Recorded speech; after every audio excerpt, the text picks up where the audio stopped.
There's something sentimental and precious about holding physical cards and, with their heartfelt messages, especially when they were made by your loved ones. Their art has its own signature that just has a way of blossoming with time. When I was in elementary school, I loved making cards for my classmates for special occasions. For third grade Valentine's Day, I included a poem called A Warmly Hand in each Valentine that I gifted to my class.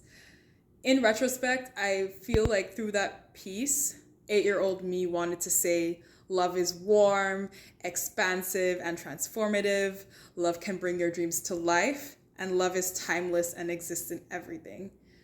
So my Auntie Pat saved a copy of that poem and gifted it to me that Valentine's Day with a message from her that still lives in my heart. So yeah, this is the poem and her message to me. She held space for my poetry even when it was in its early, unrefined, and vulnerable stages. She held space for my words even when they did not make any sense. My words always meant something to her, and she was always held space to share her interpretations of my work. And most importantly, she gave me the courage to keep going. I think that it's so important to be mindful of the way that we receive children's art. I know that it can be amusing to observe the things that they come up with.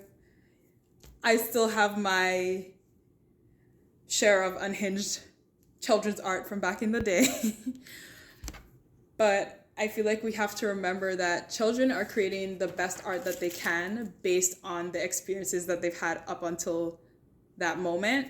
Their brains are still developing and they have yet to gain more experiences. It takes time for their verbal expression to catch up in their writing. And nonetheless, children keep us grounded in the present moment. Their words are very pithy and potent. Even if they just say few words, they just hit home, they resonate. Don't underestimate the wisdom of a child. Your response to their art can instill confidence, positive self-esteem, and belief in their dreams, or it can be that reason that they doubt themselves and their ability to pursue their dreams.